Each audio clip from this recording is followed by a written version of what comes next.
What's up, strongest men, women, and children from blocks all around the world? I am my block's strongest man, and we have Isaac from Hunger Smash Fitness joining us in just a moment. He's having some technical issues, and of course, our special guest for the evening, George. Correct me if I'm wrong. Georgia's strongest man, California's strongest man, and now sixth place finalist at Clash on the Coast 2020, Dr. Andrew Mock. Hi, Andrew. How are you? Doing great. Thank you so much for having me.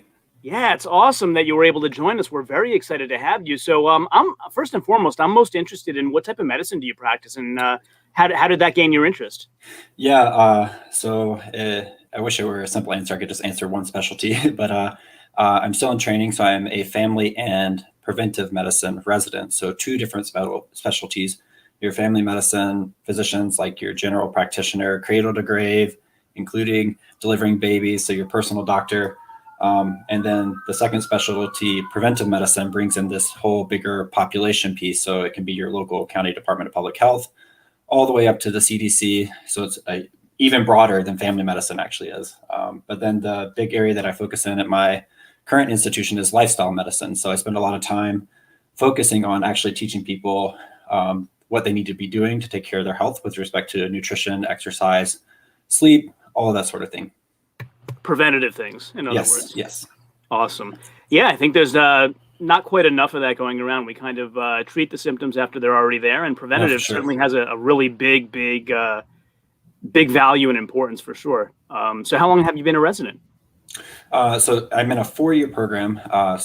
You do your 4 years of undergraduate, and then you go on to medical school, right? You do your 4 years of medical school. Once you graduate medical school, you are a physician, and you can't really practice till you do an intern year. And then after that, you can technically go do whatever you want, but you have to get someone to cover you or a hospital to hire you. So now I'm in the part of being board certified in family medicine. And so I'm in my third of 4 years to get the two different board certifications. That's awesome. So how does the knowledge base transfer over from medicine to strongman? I mean, it's a physiological activity, right? So there's got to be a lot of crossover there. Yeah, and this is actually the piece that got me into medicine itself. So, when I was like 16 years old, I decided I was going to be a bodybuilder, and just got into lifting, and lifting took me into getting interested in anatomy. And then I wanted to learn about how the food actually worked. Then I really liked teaching it. So I was like, well, how do I learn about the body, but then also teach it? And I was like, okay, well, I guess a physician is a thing to do. And then at some point along the way, I realized, okay, I actually like helping people with this sort of thing. That's awesome. Yeah, I got a biology degree and stopped there. So I have the 4-year, and every time somebody brings up anatomy, I say the one thing I remember about anatomy and physiology class is action potential and graded potential. Looks like Isaac's back. Hey, Isaac, what's up, buddy? Hey, sorry about that. The Wi-Fi was going haywire, so no I reset worries. it. Hopefully it works. Yeah, we're talking about Andrew's background and how he got into medicine, his residence program that he's going through, and the different types of medicine that he practices. Isaac's in a medical-related field as well. Do you want to kind of talk shop a little bit, Isaac? Yeah, sure. So I work as a physical therapy assistant, and then I'm going back to school to get my doctor of physical therapy at the moment. So, yeah, some experience, some little hearsay here and there. But yeah. What all do you do? Sorry, I missed it. What all do you do in medicine? Yeah, so I was explaining three different specialties, but they're all interrelated to me. So family medicine, your general practitioner, seeing pretty much everybody. Preventive medicine is my second board certification I'll be going for, which is kind of population health focused, like bigger picture things, all the way up to the CDC at the highest level. But then the big area that I really kind of specialize in, if you want to say it that, is lifestyle medicine, really focusing on getting back to the root and the first line treatment of things like diet, exercise, sleep, stress management, substance use, and social connectedness. So I spent a lot of time focusing on exercise, and actually am working with our national organization, the American College of Lifestyle Medicine, on the resistance training curriculum that's going to go out to all the residencies. So hopefully your doctor can actually know how to tell you how to lift. Yeah, the one thing you mentioned there that really interested me was you talked about sleep, the importance of sleep, and then you also talked earlier before Isaac got on about kind of a focus in delivering babies and whatnot. So those things kind of go together. Have you ever come upon a situation where you have to help somebody figure out how to sleep with a newborn? Yeah, so my wife and I actually have a 5-year-old daughter, so I can speak from personal experience on that one, balancing that work and training. And man, the best advice there is when kiddo goes to sleep, so do you. You just sleep when you can in that one. Yeah, that's interesting. Isaac, I think I cut you off. Go ahead, buddy. Oh, there we go. Yeah, I was gonna say I definitely agree with that. We have my wife and I have a 2.5-year-old, and then our youngest is almost 1. So yeah, he's a couple more days and he'll turn 1. So yes, we're still kind of in that stage where like the younger one, he usually sleeps through the night, but not all the time, and it's annoying. It's and having 2 in diapers is also not a lot of fun. Yeah, I can imagine. So for everybody watching, by the way, just a quick reminder to like this stream, subscribe, and then when we're all done here, head over to Isaac's Hunger Smash Fitness YouTube channel as well. Subscribe to him as well. And I need to shout out the sponsor of this stream. So we are being brought to you by Garage Gym Life Media this evening. We're going to play you a 1-minute clip to help you learn all about the awesome stuff that they're doing over there at Garage Gym Life Media. So check this out. Training in a home gym, especially if you're training by yourself, can be tough because sometimes you just don't have the motivation to go in your garage or your basement and get it done. And that's why we stream competitions every month on the Garage Gym Life Media YouTube channel. I'm John Greaves, the third founder of Garage Gym Life Media, and after 20 years of training in a home gym, I can tell you that there's some days when I just don't feel like training. And those are the days when I put on some sort of training video or other strength-related content to give me the extra motivation I need to get in there and get it done. There is nothing more motivating than seeing people achieving their goals at a powerlifting meet or a strongman competition. And that's why month after month, we provide that content to you right there in the comfort of your own home on our YouTube channel.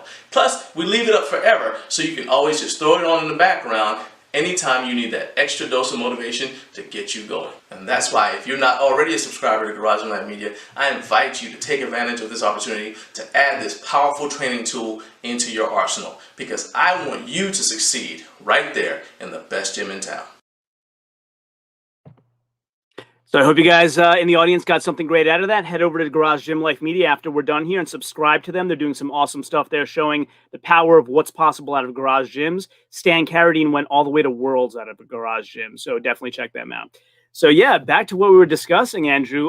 How did you first hear about Clash on the Coast? How did that first come across your desk? Because it really was, I think, an exceptional thing that Anthony Furman put together for the middleweights, for the record breakers, had a live stream. He just did it all the right way. So how did you first get introduced to that idea?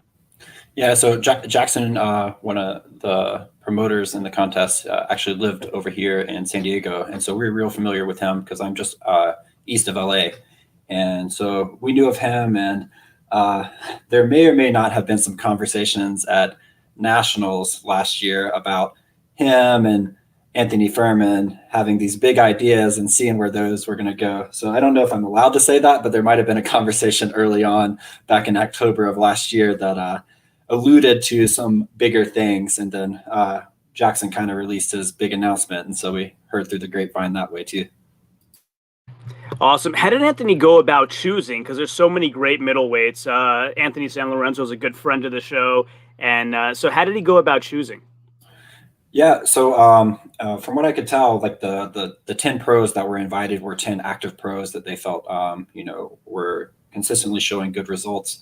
And then we took the online qualifier with the different events and just said, who's the best out of in the world in these online qualifying events? So they took top 20 from the online qualifier and then a couple alternates. So I was actually the last alternate to come off the list and get invited to the show. Actually, 3 weeks from the contest, I was invited to the show. Okay, and you are a pro?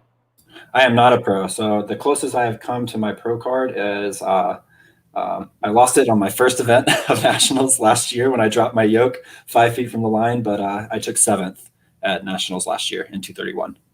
Yeah, another monster who was at Clash, who's been on the show also before, who I believe also is not a pro, is Nick Stock. That guy's unbelievable. Yeah, he actually just had he was a Georgia Strongest man this past weekend. I think him and Bob Schwartz, neither one that have pro cards, but both monsters in the field. I think Bob has taken 4th multiple times at Nationals, and so just missed his pro card. Been around for a long time. Yeah, Bob is Chattahoochee Strongman on IG, right? That's correct. Yeah. Yep. Awesome. So, of all the events that happened at Clash, what was your favorite event?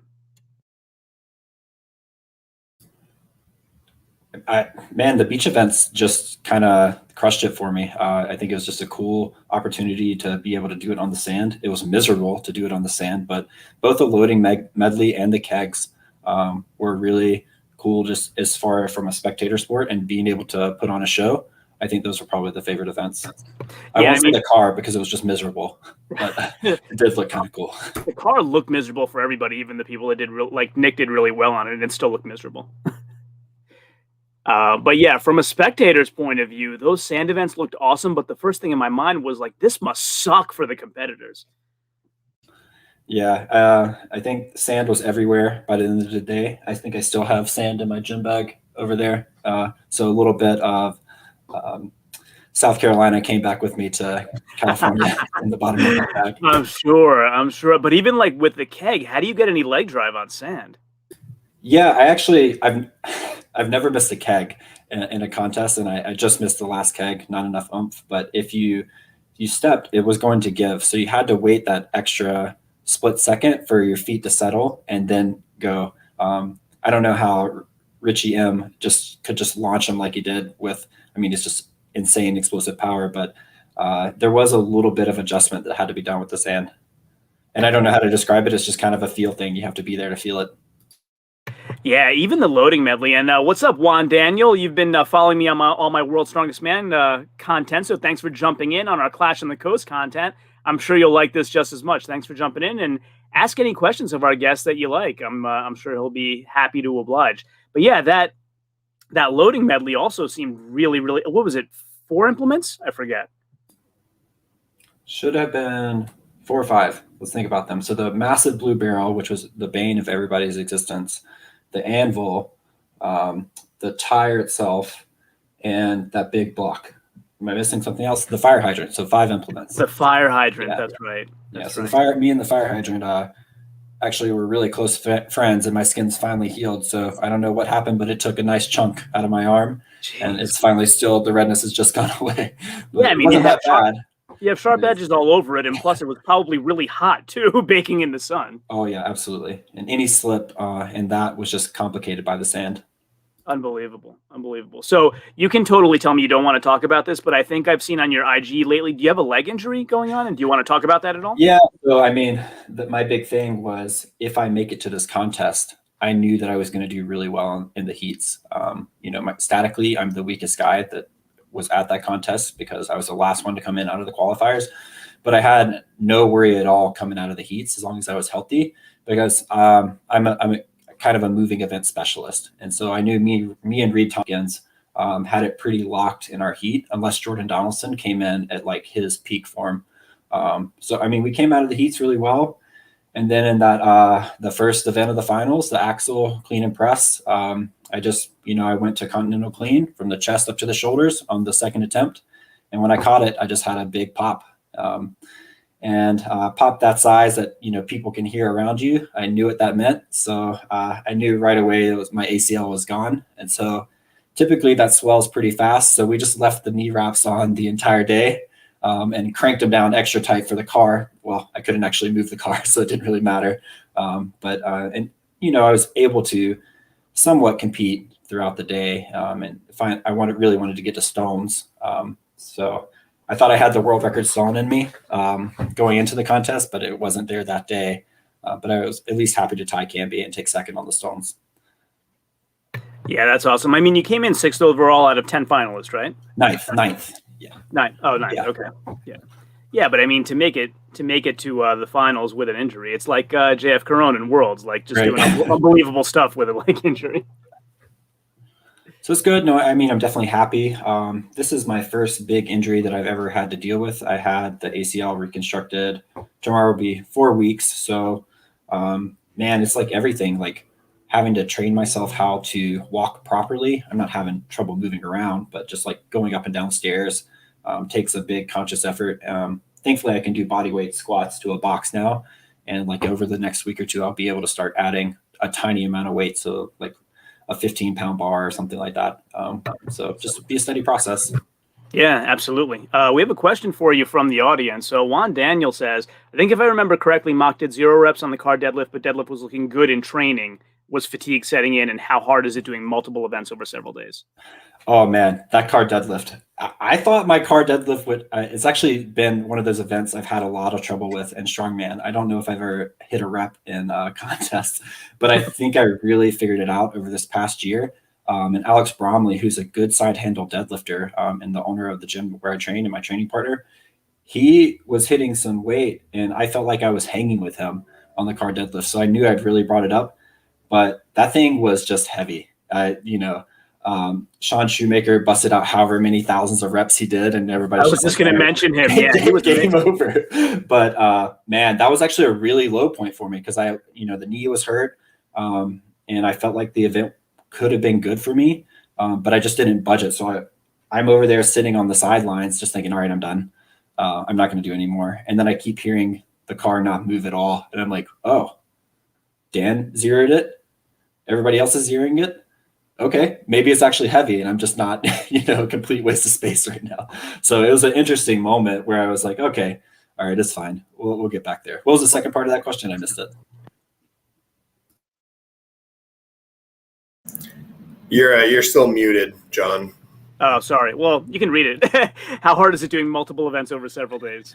Yeah, so that was interesting. I don't know. I actually feel like we do a pretty good bit of training volume, and we're basically in a desert. So we have, this past week it was almost 110 here. And so I feel like I hold up pretty well as far as a lot of volume and lots of events.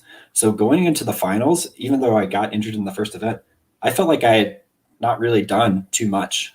The moving events were pretty fast. So I think that's where guys were really feeling the fatigue, as if it was taking them a full minute of work to finish that up. So I think guys were fatigued, but I think what's unique about the top 10, 11, including Tyler, is that these are the fast guys. So they probably had a whole lot less fatigue than the guys were taking, the full minute to do the moving events. Good answer. Juan also asks, do both of you prep for heats and finals? Which do you focus on more, heats events or finals events? So Juan, just so you're aware, our other guest, Anthony San Lorenzo, couldn't make it for a good reason. He's still training for this evening, but Isaac's my co-host. He does compete amateur as well. So probably they both can answer you, but we'll let Andrew go first. Yeah, so I will answer from a general perspective on how me and Alex prepped, since we were both doing the show. But my problem was I actually wasn't taking the prep as seriously because I didn't find out till about 3 weeks before. So it's honestly why I think I got injured. It's not that I was overtrained or anything. I think I was actually undertrained for the specific events. And so I wasn't quite prepared for all of the events to be pushed that heavy, specifically the clean where my ACL popped. But for me specifically, I definitely focused on all of the things that I'm not good at. So the squat, the block press, the log, I had no discomfort with. We actually went down to Ode Haugen's a couple weeks out to do the inch dumbbell. So all the things that I wasn't good at, and then everything else was just moving events. So I never really trained the events specifically themselves. What I actually did was I just took a bunch of implements and just ran them back and forth and loaded them onto something, and then just chained in some sled drags and some farmer carries, because they were all general movements. You just had to be conditioned and move fast. So it wasn't like those had anything specific that was a technical skill that had to be very quick. Yeah, so in terms of the overhead medley, did you actually train those implements in that order? It was, what was it, log, block, then circus? Yeah, so we did do one run through with the log and the block, but I think the block is actually, it's a pretty decent weight for a lot of these guys. So 250 block, Nadia Stowards can, she's actually just in the gym down the road, maybe 20 minutes away, but I feel like got it in. Yeah. So she trains at Jacob Finnerty's gym, who is outside of his own injury, is pretty close to the world record block press on any given day. But yeah, I trained the block probably the most out of all of those because I knew I could get a rep or two with the dumbbell with my dumbbell split jerk that I've somehow learned to do. But the log was never really an issue. A 300 log is there on every day except in an extremely bad one.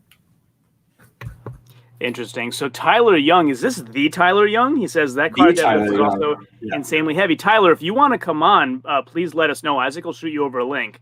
Isaac, look up Tyler Young. I think it's Tyler Young Strongman. Let me see. Tyler Young Strongman on IG. Send him a link, please, if you wouldn't mind. And this Tyler, comes from a guy that hit a 700-pound squat for a triple, just to show that he could do it, even though Robert Oberst couldn't in the past. Oh no, poor Obi. He gets so much heat. I was actually going to ask you, Andrew, about that squat, because a lot of guys zeroed the squat, right? Like at World's Strongest Man, that type of setup is common with the giant globes on the end. But for middleweights, kind of how common is it? Why was it difficult? Were the pads uneven, or is it just difficult to stabilize? Yeah, there's definitely a strategy to it, and I think it's not something many of us have ever done. So if you do not hit the pads correctly, you can get stapled and dumped forward. Now, the strong squatters are still going to be strong squatters, but you know, the weird piece that came into play was we all had our heights measured on a very flat surface, and then things changed day of, so we had to move it to a slightly different surface, and that kind of changed people's squat heights. So you know, a strong squatter is going to be a strong squatter, but that little bit of height difference can matter. So if you got someone ended up slightly above parallel, it was a whole lot easier than if you had someone that was like, oh, that's very solid IPF level of below parallel. But I mean, like Nick Best measured every single person. So there was a very solid attempt to do the best they can to make it fair, but without, like, I don't know, some sort of laser and increments that aren't like spread over an inch or two holes, I don't think there's a way to make it any better than it was. Yeah, you bring up another really good point. What do you think about strongman events having judging done so manually? Like even at World's Strongest Man with the moving events, there was some discussion. I had a bunch of live streams covering World's Strongest Man. There was discussion about, you know, why don't we have some sort of laser? Like I'm just some guy from the block, and like even I was able to purchase for a small amount of money 2 little batons that measure how fast I run from point A to point B. So like, why are they still using stopwatches? I mean, I think it's just cost, right? It's hard to ask every promoter to do such a thing, and especially if it's not being supported at like the national or international level. But I think it would make the biggest difference probably in the weight class athletes, because if you look at like heavyweight times, there's some pretty decent splits. Very rarely are you coming down to like tenths of seconds when you're talking about events. But man, with these foot races and the middleweights and the 175s, you can see, you know, 5 seconds can be 30 places at nationals when you're talking about a yoke run, or even like 3 seconds or 2 seconds. I think at the Arnold, the last Arnold they had in that farmer's carry was like 10 places. Wow, that's crazy. And then the other thing I really noticed at Clash was people had a lot of trouble with that chain drag. What's so hard about, and that was part of a medley as well, was it not? So it was sandbag into chain drag. Yeah, I don't know. It was fine. Fine for you? Yeah, it's probably like one of my better events is like a reverse drag, and I was talking with Tommy Sharp afterwards, and he was trying to figure out how my time was slower than his. He's like, you're just ridiculously fast on the chain. And man, the chain's kind of interesting. It's really like if you have the grip, you're holding onto it. It's about getting it up off the ground and just moving the feet fast and getting comfortable leaning back and driving those legs. So I don't think I'm a good truck puller, but reverse drag on the chain, pretty good. And actually, that's the same event, like the kind of sandbag, Husafell Stone keg that I won at OSG in 2019, just beating Isaac Mays by like 2 or 3 seconds. Yeah, Isaac did really well at the Clash as well. It was awesome watching him compete. He's also very fast. Yeah, it was funny. Me and Alex Brownlee were talking about who we thought were going to take the whole thing. And we're going through heats and we're like, oh, we think this person's the favorite. This person's the favorite. And then we get to the heat that Isaac's in and we name everybody in the heat. And then we kind of like spaced on Isaac being there. And we're like, all right, redo. Isaac's taking the whole thing. Very likely that he could win the entire contest. So he is savage, man. Him and Mel, like the true power couple, right? Literally. Yeah. I've been trying to get them on my channel together too, because she said, what was it? It was a Canadian record at least, right? And then didn't it become more than that on the overhead? I know she got the Canadian record on the axle. I can't remember if she got the world record on the axle. I think she did, right? The Because day didn't before, I she think also I set think the world Corey record. Butler said it, and then Yes, she you're beat Corey correct. Butler. Yeah. So multiple world records and national records in the same weekend. So I don't know. That's Crazy. impressive. It's amazing. It's amazing where you hear, a promoter, or I guess you would call Anthony a promoter in that sense, right? You hear him say, "I'm going to make all these opportunities for records," and you think like, the sport has been going on for so long, like you can't expect records to be broken every time, and then they are. It's like the standard is really going up and up and up. It's amazing. Yeah, I mean, the first nationals I did in Vegas, granted I was a 200, but still a middleweight. The log was 275, and I think 5 or 6 reps won that. And then this past year, what was it, 295 at nationals? Kind of still the same thing, 5 or 6 reps won it. But it's just like the bar is being raised and that line is being moved. I mean, before if you pulled 700 on a deadlift, you were a pro, and now this like you got guys like Furman and Sean like that are around 800-pound deadlifts. It's crazy. Yeah, that is crazy. I mean, Sean was special with that car deadlift. He was just doing stuff nobody else was doing. It was unbelievable. He actually, I was trying to get him on for this evening. It just didn't work out scheduling wise, but we may have him on a future episode. By the way, it looks like, Isaac, that I reached out to Tyler. You probably did too. I think he's going to try to join in a few minutes, so he might get on screen with us, Andrew, if you don't mind. Oh, that would be awesome. He's a great dude. I love him to death. Yeah, awesome. So we get another great question from Juan Daniel in the comments area. I think Mark walks around with resting abs. Do you think you'll get stronger if you gain more weight and lose the abs? Mark Henry telling Half Thor years ago to lose the abs comes to mind. Yeah, I do remember him saying that at the Arnold, like, this is strongman, you don't need to have abs. No, for sure. This is actually one of my big struggles. I mean, I'm 6'4". Like I'm one of the tallest guys in the class. I know that I'd probably be better if I weighed 300 pounds, but for some medical conditions that make it hard for me to eat. And then, time wise, I do struggle to put on weight. And so I think the heaviest I've been is 270. But it's like just taking every bit of effort I can to drink down that food because it's mostly liquid at that point. No vegetables. I know, not taking my own advice there, just getting everything out that doesn't have calories in it and shoveling it down. So yeah, I think, the goal is definitely gain as much weight over time. But it goes back and forth depending on work and how things are going. How far off the maximum for the weight class are you currently? So I would say most of the guys probably walk around anywhere 250, 260 as 231 athletes. And I did not have to weight cut at all. I was walking around 235. So. Wow. Yeah. Anthony San Lorenzo cuts for sure. Cause he and I got talking about our Italian heritage and how we like to eat. And he said he does have to cut. So, I mean, I think Mike Gonzalez, who he's really a 200-pound athlete. So he was the lightest guy. And I think I was the next lightest. I'm trying to remember. Tommy Sharp's a pretty light guy. He walks around 240 relative to the class. But Reed Tompkins as well. Another extremely tall athlete, but he walks around 240 as well. Do you have a certain competitor that you really enjoyed competing with the most, and just generally, not just in that show, in multiple shows, you kind of like look forward to meeting up with that guy and competing, whether it's because you're more friendly with him or because he kind of brings the best out of you? Yeah, I wouldn't say there's an individual person. I guess I've kind of realized that maybe I have a height bias. So it's like I can relate to all the guys, but actually Reed, he is an amazing guy. He's just, the epitome of sportsmanship. He's super kind. And he cracks me up with his like mid-lifting commentary, making a joke about himself and just keeps going. So, even though he tore his biceps on the stone, he's just still head is held high. He's like, I know what to do. I've done this before. I got it. Yeah, and Reed was in your group in the heats, right? So I believe you tied in points. So unlike World's Strongest Man, it's just you both go through. There isn't any special rules there. Yeah. I mean, I would have loved to stone off. I have with every bit of confidence that I could have taken everybody else in the group. I don't know. Maybe I'm not trying to call Jordan Donaldson out, but that would have been a good one. But, I don't ever plan on losing stones if I can help it. I don't know that I'm the best stone loader in our weight class. I mean, Isaac Mays and Nick Campbell are certainly monsters, but I have every bit of intent to give them a run for their money anytime the stones are there. especially this series. Yeah, how did you first get kind of introduced to the Atlas Stone, and how did you get good at it?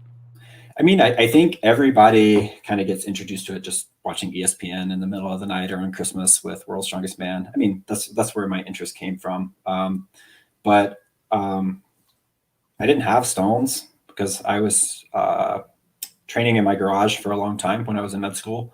Like the closest gym that was a strongman gym was about 3 hours away from me. That's at like Growler's Gym over there near the Atlanta area.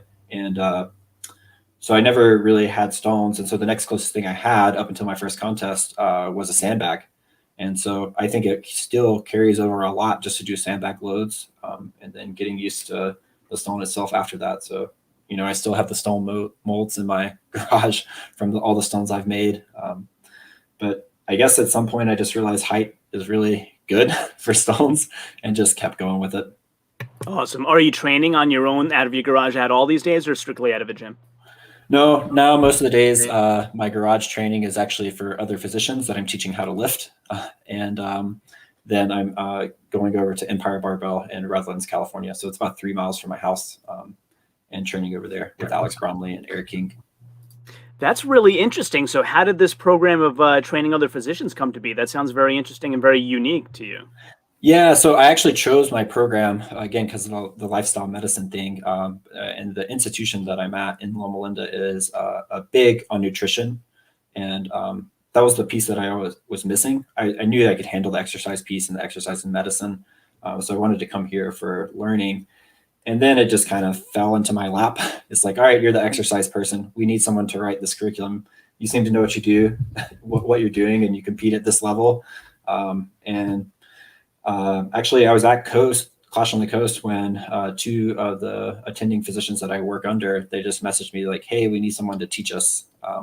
So I've done several classes and not really seminars, but presentations at conferences to basically just say, all right, these are the 6 compound movements that you want to do to meet the physical activity guidelines. And so now I'm just kind of teaching that more and more to other physicians and training them just on their resistance training. That's really interesting. You mentioned Loma Linda. That's a city, right? But it's also the name of a health food brand that's been around for about 30 years. I used to run a health food store, so I remember Loma Linda. Yeah, so Loma Linda, California is one of the 5 blue zones in the world where people live the longest. So it's like, that's why they have a lot of the nutrition and lifestyle research here. And it's a good place for me to come learn about things. Yeah, that's awesome. I was asking you about your gym because actually Johnny Waz, who was in your group, is probably 35 minutes from here, and he told me come by anytime. So I may just try out my first strongman gym. What do you think? Should I go train with him? Oh, for sure. Yeah, I mean, he's been around for a long time. I don't remember how many Arnolds in a row he's been to, probably like 12 or more Arnolds. But that was his car. So I don't know if I can tell you to go to Johnny's gym because that car is there. Well, was it really? Yeah. So, but no, he's a great guy. He does a lot for the sport, and he's absolutely a character, and makes the contest a lot of fun. Yeah, I was just looking at his IG profile, and then I just DM'd him. I reached out. I said, hey, I see you're in New Jersey. Whereabouts are you? And it turns out, yeah, we're like 35, 40 minutes apart. And he told me, come by, train anytime, buddy. So, yeah, I might just take him up on that. That should be fun. Yeah, him and Camby, I think, just got back from that Russian contest that they were doing. Yeah, Nick doesn't take any breaks, huh? He wins Clash, and he just goes and dominates everywhere, huh? It's unbelievable. He's really on a roll these days. I think, would he come 3rd in this this newest contest? Yeah, it looked like 3rd. Yeah, unbelievable. Isaac, I've been doing a lot of talking. Jump in, buddy. Don't let me do all the talking. No, I'm having a blast. Well, my Wi-Fi still kind of freezes every once in a while. But I was going to say, with all the lifestyle training with the physicians, do you do any like stone lifting with them, or are you just doing compound movements and stuff like that? So right now I focus on the compound movements mostly because I feel that's the biggest bang for their buck in terms of teaching them so they can teach someone else. At the moment anyone is interested, we will throw some strongman stuff in there. I do like. People tend to shy away from the stones a lot the moment they see my arms and see if there's any scrapes or anything like that. But we'll throw in farmer carries, sled drags, sometimes I can get people to do yoke carries, but mostly it's like farmers, sled drags, sandbags, that sort of things. Everybody wants to flip a tire too. So we actually, our new intern class is coming in July 1st, and I'll be training them, I think, on July 16th. So I'm just going to trick them into thinking that this is what we do here. Like we just come lift together. And so then it's going to be a pattern, and they're just going to say, all right, Tuesday or Thursdays and Sundays, we're going to lift together and keep it being a thing. That's awesome. Yeah, I always ask this question to whenever we have strongmen or strong women on. What are your techniques for yoke? Like, how have you gotten good at yoke, and what are the various techniques that you try to do every time that help you be successful there? Yeah. So for me, just general event training, I always think about it as a fast, heavy, far approach. So I'm like choosing a lower weight on the days that I'm training fast and just really focusing on moving those feet fast and trying to get faster with the yoke. I maybe even like set a distance and say, I'm going to do sets until I fall below this time. And then the heavy is exactly what you think. Just, getting used to a heavy yoke is a process. So if you're not used to 900 and going from 700 to 900, it's just your feet are going to feel glued and you can't move. So there does have to be some times, and I typically keep those much shorter than contest runs. But I think one of the big things is actually building some of that leg endurance, so you can keep the power going the whole time. And those are the far runs. So if we're doing like a 60-foot yoke run in competition, we will train 180, 200-foot yoke runs at somewhere between like 75% and 90%, depending on how heavy the contest is. So like maybe 650 yoke we would do for that distance. But yeah, I mean, I think it's just speed. I could talk about bracing techniques. I don't know where you want to go with that. But Yeah, we can go anywhere you want. I bracing techniques. I'm always interested in what do you do with your breathing? yeah, so actually, that first breath, like in my head, I'm like, I'm a push out on the post guy. That's how I feel like it's stable. So I can also push forward to keep it from swinging too much. But it's like athlete ready, set. And as soon as they say set, I'm taking my breath and I'm actually driving up in my feet so I can be going on the go. And I probably hold my breath, if it's a fast yoke, for about a third of the course. And so I can really, like, I'm valsalvaing while I'm picking up speed. And then I'll do that whole like fighter pilot type breath that we love to do in strongman, where it's like that sort of thing. Yeah, for the rest of the yoke. Yeah, we get that kind of feedback a lot from strongmen and strong women. Just kind of holding your breath makes that sort of pressurized soda can type situation where you can just brace yourself a little bit better. And then with your hand positioning, I talked with Big Laws about this, and he said the same thing. Like, some people, when they first start out, tend to want to wrap their hands around. You don't do that. Like, you can't stabilize like that. Yeah, I've tried the whole pull-in technique, and so I'm sure it's great for someone that doesn't have flexibility. But I mean, I think about it like, if you're squatting a bar and you can get really stacked and you got good flexibility to get close, that typically is better than having to be way out, because you can create more tension. Right. And I want to say hi to World's Strongest Blacksmith, who just joined us. What's up, Tyler?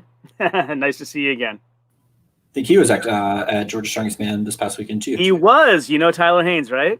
Yeah, I think I saw him maybe his first open show, if I remember correctly. I believe it was. Yep. Yeah, he did definitely improve this time around. Tyler's a good friend of the show as well. Awesome.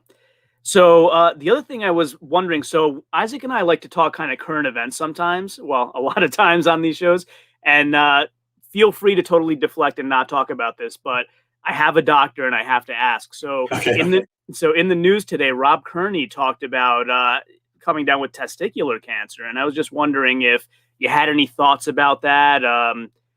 Just generally, what are your thoughts about that announcement, and what's the medical perspective on that? Yeah, I mean, Rob's the demographic, right? So like cancer, we typically think, people like 50s, 60s, 70s, maybe they smoke, maybe they drink, or think about lung cancer, stomach cancer, those things. But testicular cancer is one of those things that hits young guys. So if you're like, hey man, I feel something down there, don't be afraid to go get it checked out. So this is what gets guys in their late teens, early 20s. So I didn't actually know that about Rob, but I really feel for him. So But what I'll say to Rob is, how many tours did Lance win after he was only on one ball? So, Rob, I expect some World's Strongest Man titles if you have to go down with the testicular cancer. Yeah, and honestly, the reason why I thought of Rob is because we were talking yoke, and I consider Rob Kearney the prototypical yoke walker. Like, if I wanted to learn yoke, that's the guy I would go to. He's just incredible. So I kind of put that together with the news I heard today. And yeah, I think he's going to pull through. I had a similar situation, 2-3 years ago. So you being a doctor, you would know what this is. Most people don't, but I have Kaposi sarcoma. So I had a scab on my ankle that kept growing. I got it checked out. They said it's just a wart. They send it out to be checked, and it came back Kaposi. So I got an oncologist, and that one is slow growing. So they just freeze them off if I find another one. But that's the whole key, right? Early detection, get checked out. A lot of guys are meatheads. Don't be that way. Go get checked out. And if you can catch these things early, a lot of them are treatable. Yeah. And this is I think a topic I would like to go into, and I will dance delicately around the rules. Feel free. There are some things that a lot of guys are doing in strongman. And there is well-documented stigma in the literature that medical professionals, including physicians, have a bias against things that people do to make them stronger. And so this leads to what? Like, people don't want to go to the doctor to get checked out. And they're like, oh, my doctor doesn't know anything about the things that I'm doing to make myself better at the sport.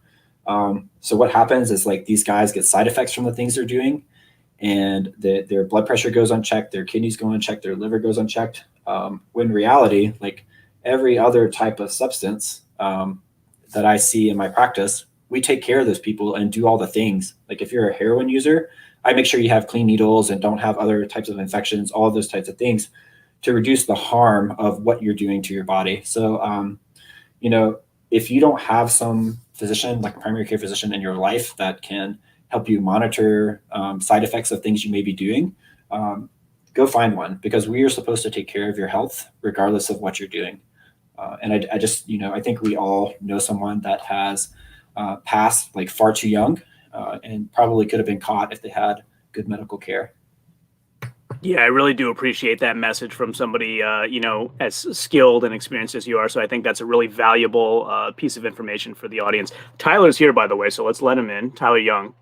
What's up, Tyler? How are you? What's happening, fellas? How y'all doing tonight? Thanks for jumping on. We really do appreciate it. Absolutely, absolutely.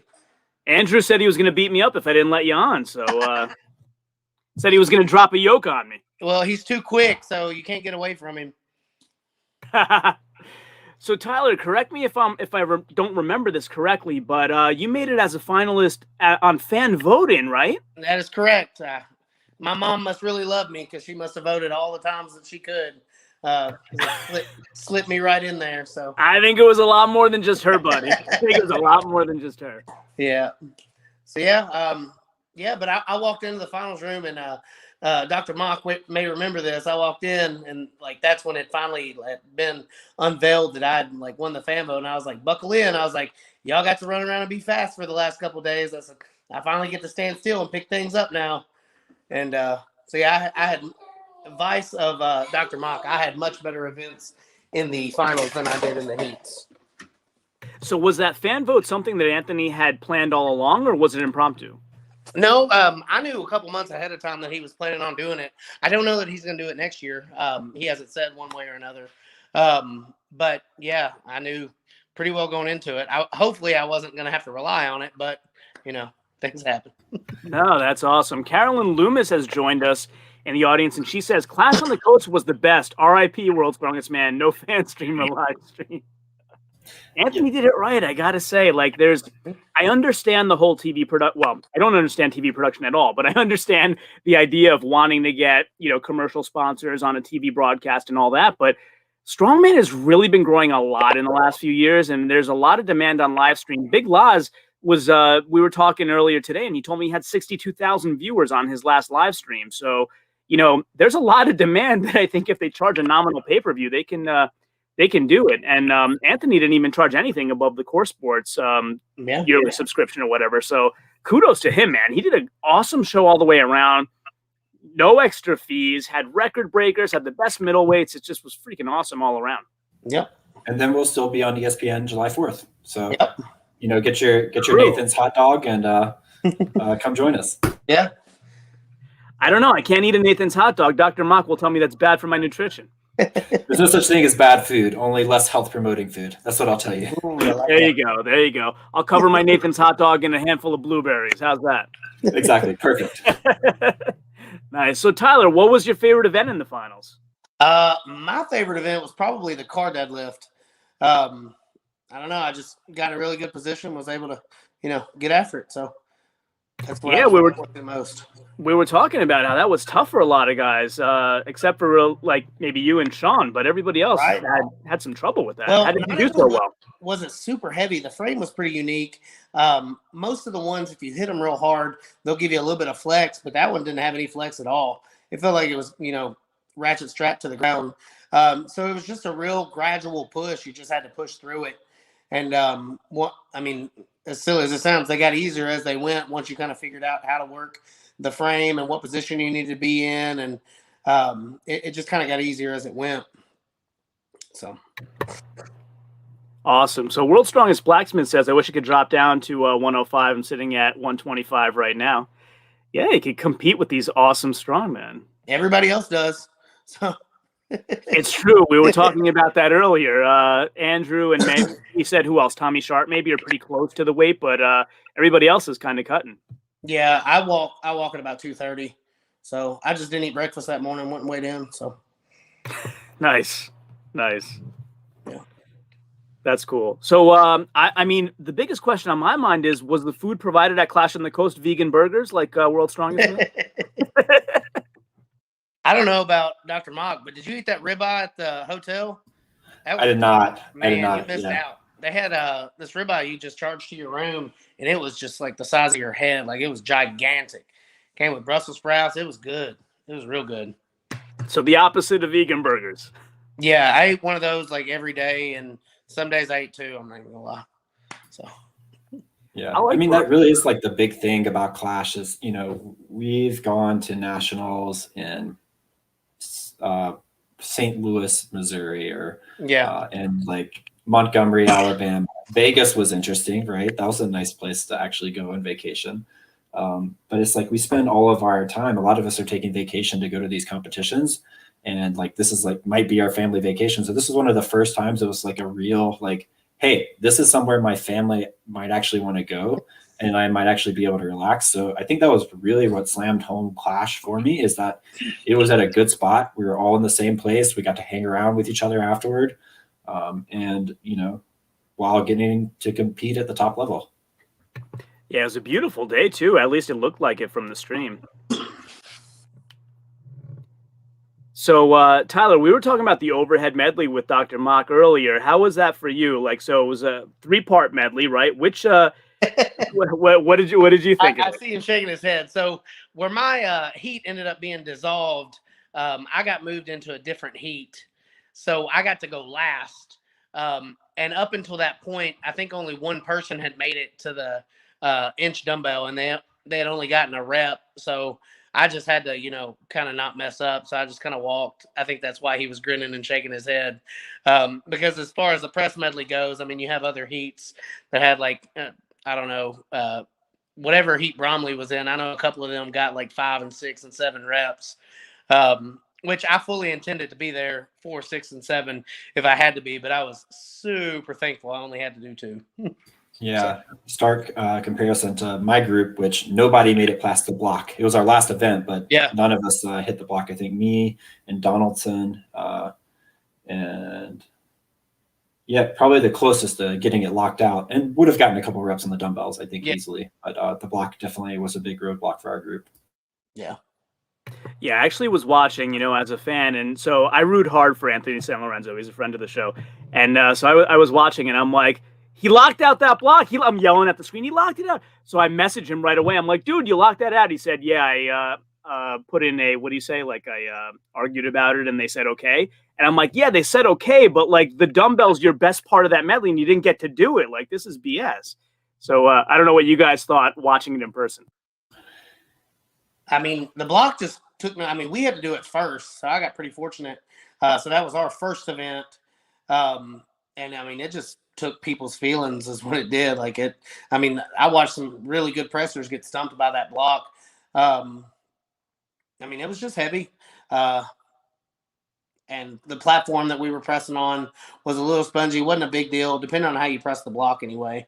I'm glad I don't split jerk it anymore because that would have been problematic. But I pretty well just like to row the block to my chest and then hinge under it and then strict press it. So I didn't really get much, bounce back from the platform. So was it was it an actual Mauser block with the feet on it? Okay. So at least you can get your fingers under it a little bit. Right. Is that something that, I mean, I know that implement is hard for some people to get their hands on to practice with. How easy was it to prep with a block? I bought one so I could train with it. Around where I'm at, we see blocks frequently, so it was an easy investment. But I spent a lot of money buying implements for Clash specifically so I could put my hands on it. So. Yeah, I heard Mauser's not making them anymore, but Frank Gonzalez started making them. Yep. Frank's a good dude, and he does some good work. I ended up getting my block from Clint Moneymaker down in North Carolina. Clint's a good buddy of mine, does great work. I love Frank, and I love Frank's work too. I just happen to go with Clint for the block. So, yeah. Yeah, Clint's an awesome dude. He's on a lot of the Facebook groups that I'm a member of. I don't know if you know Costin Sutton. He's a good dude from North Carolina too. Yeah, awesome. So we were talking squats before, Tyler. What'd you think of the squats? So again, World's Strongest Man, it's common to have it set up that way, but a lot of guys struggled with squats. Is it a balance and stability thing? Were the pads uneven? What made it so hard? That was a lot of it, I think. I don't think that people were prepared to squat with a fixed implement. And I think that you saw it in a lot of people's training. If they trained to dive bomb it, I knew they weren't going to do well because that fixed implement was just going to staple them. So my first rep was all about feeling out how I needed to squat. So I almost treated every rep like a box squat. You'll see, if you see any pictures or videos, my feet are super, super wide. I open at the knees first, and then I sit back.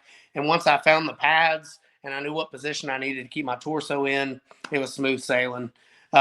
But kind of like with the car deadlift, once you get past the first one, it gets easier to put a sequence of reps together. Yeah, because I was watching Anthony do it, and he kind of bounced a little bit and then powered through 2 reps anyway. That was the sight to behold. That guy did not stop. Isaac, you want to jump in? No, I'm actually having a blast just listening. I think you're running this well right now. Yeah, I was hoping that we could maybe get Bobby on as well because, but he's just coming back from World Strongest Man. I was messaging with him a little bit, and he got hurt there. But what do you think of the new log record? Tyler, you want to take a shot at it anytime soon, or the American record? I mean, the American record. I'm probably quite a few years removed from that. However, along with the Super Series qualifier, Anthony is holding a world record log record breakers show at the Waco Super Series show. So I think it's going to be me, Camby, DeMarinis, Anthony Deal, and I believe Isaac is coming down from that, and Jesse Nelson. He's just an insane presser. So it's a good group of guys. We all better bring a good log in it because Sean DeMarinis and Nick Camby are not coming to share a record with anybody. So, yeah. When is that supposed to be? September 4th. It's in Waco. And that's Tommy Sharp's Super Series show, right? That he's on over there. Yep. And the record right now is what, 410? Yeah, Rob Kearney's had it for 10 years. Wow. That's amazing. Yeah, it's really cool. So you say it's Tommy Sharp show. It's really cool, how many athletes actually promote as well. Is that as common as it seems to me as a fan? I think that, and not to speak for him or anything like that, but the main issue, in my opinion, in strongman has kind of been people not really knowing what the athlete needs, taking care of the athletes. So he wanted to kind of put it in our hands because I'm promoting the National Super Series show as well in January. Because I think that he knew that they would be competent hands and we would look out for the athletes first and foremost. And And again, not to speak for him, but I think that that's kind of, the direction that he wants to move in. That's great. Yeah, it's anything we can do to grow the sport is definitely a positive move for sure. Did you guys catch any of World's Strongest Man? You have any opinions on what you may have seen or not seen but heard?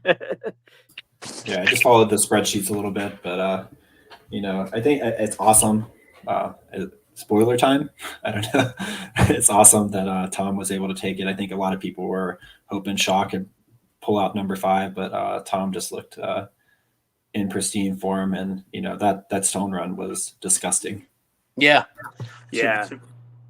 No spoilers. We've been all up and through the spreadsheets on my channel. Don't worry, thousands of people tuned in for that, which was I'm very, very thankful for, by the way. But no, yeah, it was crazy because Tom won the first 2 finals events, which would make you think it's out of reach, and then Shaw just made up points on the log and on the deadlift, and then was like, damn, he's only a point away. If he wins the stones, he's going to win this. And again, we haven't seen any footage, but I heard he bobbled one of the stones. So it'd be interesting to see that in the U.S. in July. And unfortunately, the U.K. has to wait till December to see it. And I think because Brian still got 3rd in the stones, I think, even with missing the one. So he still didn't do poorly, but he was like 8 seconds behind Tom or something like that. It was something ridiculous where it's like, even if he would have made it in all the way through, he probably wouldn't have caught Tom. It would have been close, but I don't think he could have caught him. Yeah, Maxime slipped in between them there into second place. He really showed a lot. Max, when I had him on my channel, told me, I've been working stones like since last World's Strongest Man. People are going to be surprised, and he really brought it with stones for sure. Max is turning into a great athlete, that's for sure. A man after your own heart, Andrew, huh? The awesome stone lifter. Yeah, so we'll see. Hopefully we'll have a good series coming up in the 231s, and I'll be back to full health, and we can see to really test this theory about the stones and me and where I fall with them.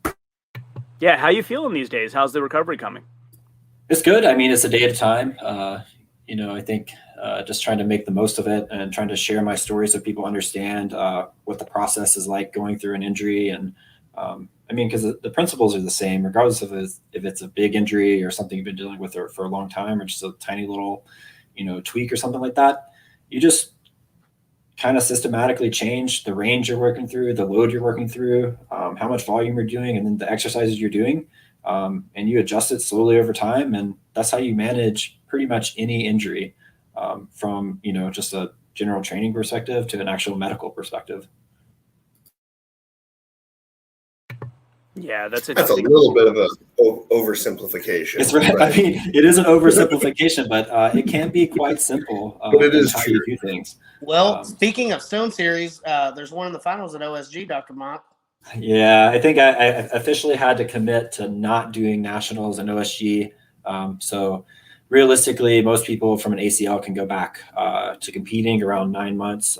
12 months will put me right at Clash for next year. Okay. 6 months would have been pushing it. I mean, if I was an NFL player and had more time to rehab and, I needed it for a paycheck and the events were good for me at nationals, I think I would, in OSG, I think I would give it a shot. But I think I'm trying to play the long game and pretend like I'm wise and see if we can hold off on doing this. Absolutely.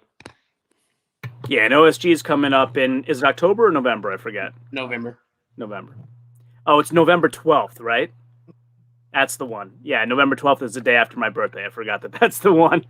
Yep. OSG should be awesome. So OSG didn't happen last year, right? Because of the whole world situation. So they're back this year, and that should be really, really awesome to watch.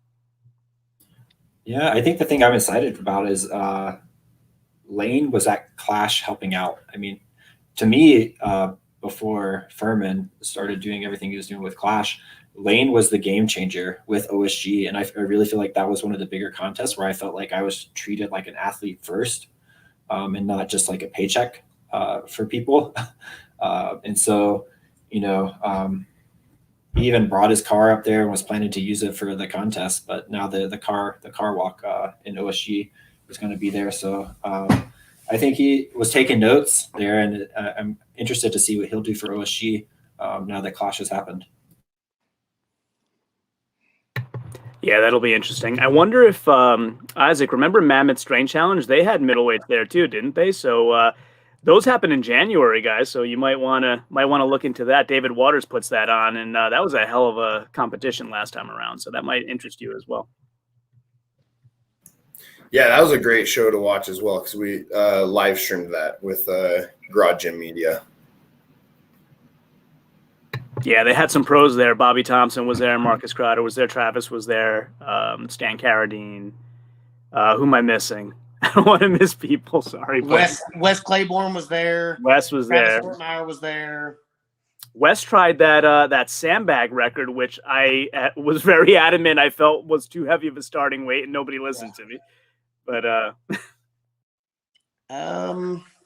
I believe Trey was there too. Now that I think about it, I think Trey showed up last minute to try that record. Yeah, and when Trey shows up, they let him do what he wants. So yeah,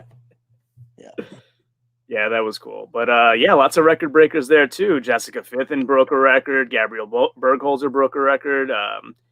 Corey Butler broke, I think, a strongman corp record, but not a world record in the axle. So it was pretty awesome show. And Aaron Blackford, I believe was his name. He took my block press world record. Oh, did he really? Yeah, at 198 or 200. He collapsed. Didn't he collapse on his attempt? Yeah, on his second. Yeah. He came back and hit it on his third. Yeah, he's a strong dude. He's a strong dude. And then some more record breaker friends of the show, Steve Schmidt and Wyatt Dawson, did incredible at that show as well. They've both been on here. So great guys, really great guys. Sometimes you talk to like giant guys like Steve, and you don't expect him to be so kind. Like, he's so nice. I saw him at Mammoth, and he goes, "Come here, man, give me a hug. I haven't seen you in forever." And so we just, hugged. He asked about my family and my son, and it was just like, man, I forgot how nice you were. Yeah, he and I had like an hour and a half long conversation. He's just such a nice guy. He's actually the person who convinced me not to be hard on Thor because of the whole Eddie Thor thing. He's like, when I met Thor, he was the nicest guy in the world. We had a conversation. We talked shop. I'm like, all right, I'll reconsider. Steve Schmidt says that it must be so. Yeah, well, I was going to say that was also before Thor had the entourage of 50 people following him everywhere, though. So I think the mob effect kind of had some impact on Thor's mentality.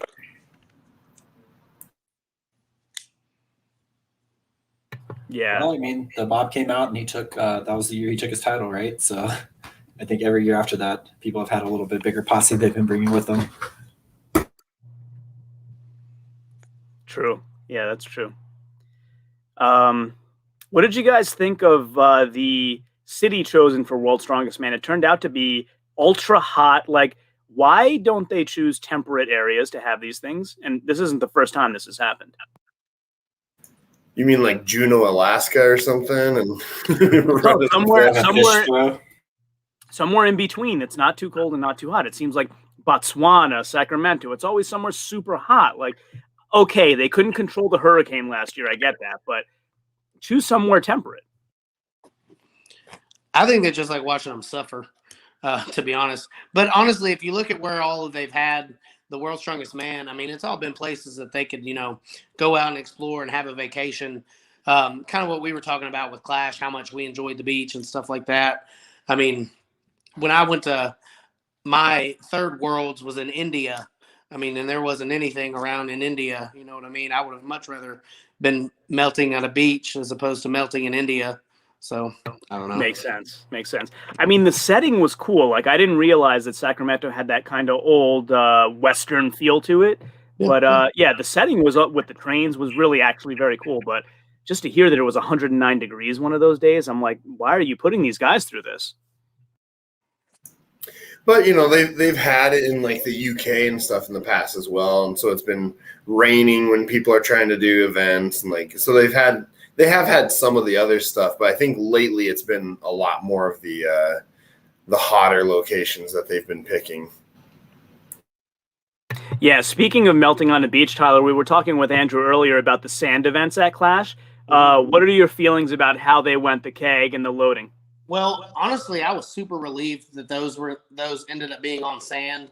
And I may have spoken with Dr. Mock about this, but I can't remember. Very few people knew I had a fractured foot about 6 weeks before Clash.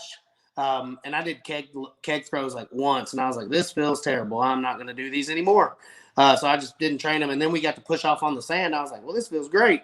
So it ended up saving my foot a lot of that pressure. Same with the loading medley. I wasn't able to do a whole lot of moving events or anything like that in prep, but being in the sand kind of relieved some of that pressure that was on the forefoot where it was fractured at. So that's an interesting perspective. I never would have thought of that. If you have that type of injury, how you can kind of relieve the pressure under a softer surface. Mm-hmm. Very interesting. Yeah, because I was just thinking it from a perspective of you don't have any leg drive or a lot less leg drive on a keg toss in sand. But that's an interesting perspective, though. Well, I don't know if it's just the way I throw and the way I generate torque with my hips. I didn't really notice. I listened to Dr. Mock's part, and maybe my first steps were just so heavy, like digging into the sand, how I externally rotate to initiate that position. Maybe I just kind of skipped that set or skipped that step. I don't know. But I was able to generate some pretty good power, surprisingly, in the sand. Like I said, I'd only thrown kegs, one time before, and I ended up not having to rethrow any of those. Went through all 8 of them, I believe. So I just, kind of got fortunate that it all fell together the way it did. So extremely impressive run. Extremely impressive. Thank you. I was just as surprised as y'all were, if it makes you feeling better. And in terms of the loading medley, did the fire hydrant try to take a pound of flesh like it did to Dr. Mock? No, but I made a super beginner move. So I started with the block. I loaded the block, and then I went down to load whatever the next implement was. Whenever I got to the tire, I loaded it. But there was like a little ditch where they had been rolling the implements off. So I had to put it on my head. So I pushed it up on the thing, and I got halfway back and the tire fell off. And instead of just grabbing the next thing and then getting it when I got back down there, like an idiot, I just ran down and reloaded the tire and then ran all the trip that I just backtracked and grabbed the next piece. So I ended up burning valuable time there. I got to the barrel as time expired. So I didn't really expect the medley to be a very good event for me, but it ended up going decent. So did you feel like the platform was wide enough for the number of implements? Yeah. I just didn't get up there enough. Okay. Yeah, because from a fan's perspective, I always wonder, sometimes things fall off and I'm like, are they making it wide enough or are they trying to make it hard on them? Well, it was also super, super tall. I think it was 54 inches or 52 inches or something like that. And then we had to contend with, when they would roll the implements off, it would push the sand away underneath the platform. And we did it, last. So there was a nice little ditch. And obviously I'm not the most vertically gifted person in the field. I can't be 6'4" like Dr. Mock. So those were already a chore. But the tire was the only one that I kind of had a problem with, just because it got caught on my head the way it did. But Tyler, I have to ask, what was the proposed strategy going into with the block and the other implements on the moving medley that was in high discussion prior to the competition for you? Oh, I wasn't even going to try to touch the barrel. That training went awful. I was just going to try to get the Ford down as fast as I could, and then flip it like a tire until I got to the platform, and then somehow try to get it to my shoulder. But I was not very optimistic about that, if I'm being honest. Yeah, are barrels generally a problematic implement? Because same thing happened at World's Strongest Man. I heard a lot of people much more knowledgeable than me saying, why the hell did they make them lift those giant barrels? I mean, it's tough.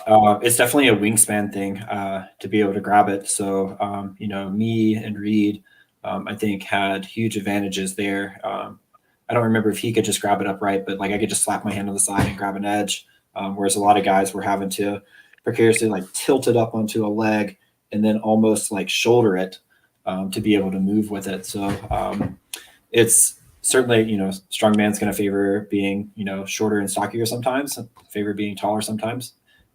I will happily admit the entire time during the heats that it favored being taller and being able to move fast. So, but yeah, that thing was nasty, and a lot of guys got a lot of tweaks training it because it's a weird object and it slips. Yeah, that was the worst part, is it being a half full of water. I could, relatively get a hold of it, but once I had to move, and it was carrying a big shake weight. So, what did it weigh? I forget. I think it was supposed to weigh 200, but I'm not. It was around there. Sounds right. Now, 200 sounds really heavy, given that World's Strongest Man, I think, was 250, and they're a lot bigger than you guys. It was really heavy. Like, isn't that a crazy amount of weight? And not even taking into account the sloshing around? Well, it's kind of interesting. And like, when you're talking about like deadlift, overhead press, and even farmers, I feel like there's a much bigger gap in the implement weights when you're comparing to even the amateur and the middleweight strongmen. But when you're talking about implements like front carries, I mean, a 300-pound sandbag has been a middleweight sandbag at Worlds for the past couple of years. And then, a lot of times you'll still see them only carrying like 300, 330. I think, what was it? America's Strongest Man. That was the first time they really pushed it higher and got closer to a 400 bag. So I think their anvil was 275. Ours was 250. So it's not really that far off when you're talking about the implements. And I think, honestly, and I say this with great confidence, a lot of the middleweights could probably, especially in that top 10 group, could hang with some of the pros in some of those loading medleys for sure, and would probably be dusting and hurting quite a few feelings. Oh, 100%. Overhead for sure, because I did hear that Travis Ortmeyer was training with Nick Camby on overhead after Clash to try to improve for Worlds. We're just going to leave Nick out of this. I did hear they actually had a Russian weightlifting coach for a little while, so releasing his secrets out there. I think, especially for the smaller guys, depending on your build, a jerk's going to be the way to go. And I'm, happy to see more people having success with it. Inversely, I wish we would squat the actual weight that they would squat at World's Strongest Man, and to see how we stack up. So, how many reps did you hit with that weight, Tyler? I hit 700 for a triple Friday with the axle walkout, because I wanted to see after somebody zeroed. I wanted to see how many. I already called him out. You don't have to worry. So yeah, I got 3.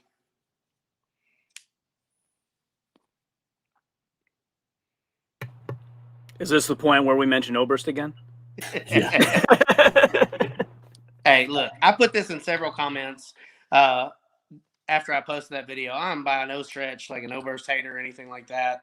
I just hate that he's taken away from like this young crop of American athletes that are so talented. Jose Baez and Marcus Crowder and Gabe Pena and Wes Claiborne. I mentioned him earlier. Just, killers in their own right, and, they're getting overshadowed. So it's really frustrating being, friends with all of these people and them getting, passed over when he's just there. Because he's got a big Jose following. Baez is a beast. Actually, when I interviewed Gabe Pena, I asked him, "Who's your favorite person you've ever competed with?" And he said Jose Baez. But yeah, I'm still confused as to how Gabe didn't get into World's Strongest Man. He basically said they're still concerned about his heart issue from last year, which he's always said he's been cleared of. So I really don't know what actually happened there. Do either of you, maybe Dr. Mock, have a medical perspective on what might have happened there?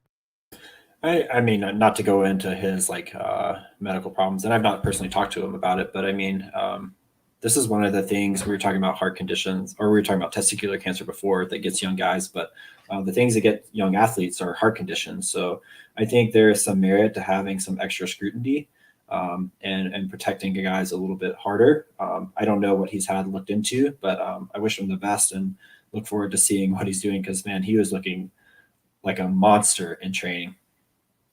Absolutely. Deadlift for sure. Like, he looked among the best deadlifters in the world. And I would just say, like, they ended up giving him quite a battery of testing, like all the best cardiological testing that they could. Like, just do that a few days earlier, and if that's going to turn out positive, let him compete, So it just seemed like it was done at the last second. That's kind of my take on it, but I wasn't there. That I got as well as, they flew him out there to be an alternate. And then Graham Hicks ended up pulling out. So they're like, hey, go get cleared. And it just wasn't that easy. It couldn't happen that fast. It's kind of the way I interpreted it anyway. Just speaking with one of his clients. So I don't know. Yeah, I mean, I really like Irvin Toots, don't get me wrong. But I had interviewed Gabe a few months earlier, and he thought he was the number one alternate all along. And I was getting really amped up to watch him possibly compete, because you always expect at least one person's gonna pull out. So, but he seems in good spirits over it anyway. He'll be back. What'd you guys think was the biggest surprise in World's Strongest Man? There were a couple, or many, I should say.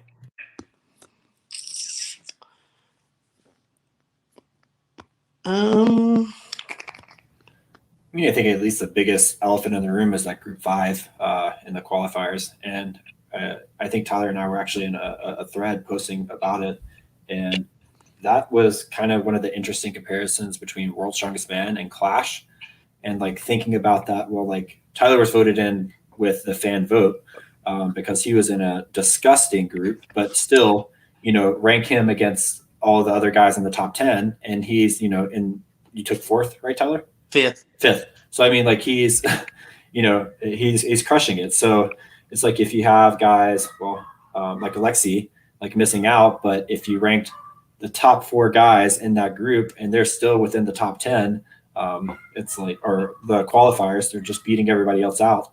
It's kind of interesting. And so thinking about how something like a fan vote, or like saying like, this is the toughest group, let's take an extra person because some people got hurt, was an interesting thing to think about. Yeah, what do you think about having groups at all? Because, I mean, many other contests don't. Worst Bahrain was just 15 guys or whatever, 13 guys, and they were ranked like 1 to 15. So, I mean, I guess World's Strongest Man wants to differentiate themselves and do something that's a bit more challenging. But what do you think about having groups at all? Should they? I'm kind of conflicted. Here's how I would do it if I were running it. I would invite like 40 or 50 of the strongest guys. There wouldn't be any alternates. There wouldn't be anything. And they'd have 3 events each day or whatever. And every day you lose 10. Like, so the bottom 10 get eliminated and they don't go to day 2. And then the next day, the next 10 get eliminated and they don't go to day 3. And then whatever the final is, it'd have, 4 or 5 events, and it's scored just like a regular strongman competition when you get to that last 10. And then you have your top 10 from there. That's how I would do it. But it'd be better for TV, but whatever. Yeah. And I've never been to a World's Strongest Man personally, but I think the reason the groups worked so well and were nice to have at Clash on the Coast was because of how it was filmed. So we would hop from event to event to event and immediately go right into the next person doing the lift, which did require the groups, because if I was doing event 3 first, that's not fair to be ranked against the guy that was doing event 3 last in that sense. So I'm sure there's some filming involved with the groups. I don't know if having so many groups is the best way to go about that. Interesting. Looks like we lost Tyler. I'll bring him back in. There he is. Pop him back in. Sorry, fellas. Yeah, no worries. No worries. We actually had some conversation going on in the comments. Have you guys seen this Sylvester Stallone fake weights controversy, and what do you think about that? I mean, Stallone's doing something right. That's all I'll say. How is he? He's in his 60s now, 70s? How old is he now? 70s, I think. Yeah, and Yeah, 70s, I think. So I haven't seen it, but Sylvester Stallone can do whatever he wants. So that's where I'm at with it. So I'll ask the question a different way. Like, never mind Sylvester Stallone. Is it possible to get on all fours, hold 245s, and lift them up in the air while on your knees, out in front of you? I mean, it's possible, but I should probably spend my time on all fours, so I'd have to think about this. I saw Greg Doucette tried it on his YouTube channel. If you don't know him, he has a huge channel, and he couldn't do it, and he's an IFBB pro. So there you go. So maybe what did he do Sylvester's exactly? He was on stronger. all fours. Let me see if I can find it. Hold on. Okay. You guys, Isaac, why don't you talk about something else while I look for it, if you don't mind? Sure. Well, actually, going back to World's Strongest Man, I think it's funny. I got to meet Ober a couple weeks ago before World's Strongest Man. And it was actually really funny because the entire time we talked, all he talked about was how he was going to set the new log world record. And I remember mentioning to him, like, well, you have to make it to the finals to to set the world record. And he was like, oh yeah, it's whatever, blah, blah, blah. And then he didn't make the finals. And I was like, well, kind of told you. Like, I don't know. He did do better than I've ever seen him do, though. You got to give him some credit. I mean, he didn't make it to the finals, but he won that loading medley at the beginning, so he did do better. Yeah. And Tyler, I'm like you. I'm no Oberst hater either. I'm just just talking facts. Yeah. That's all. Yeah, end of the day, he's still a world-class athlete. Oh yeah, no doubt. There's nothing you can fault the guy for. All right, let's see. Can you guys see this? Yep. All right, let's play it. Oh, so that's Greg Doucette trying to mimic him. There you go. Here's Stallone. So basically, he does this and stands up with him. Oh yeah, it can't be that hard. Well, he's doing them with 25s. So wait, let's see. Here you go.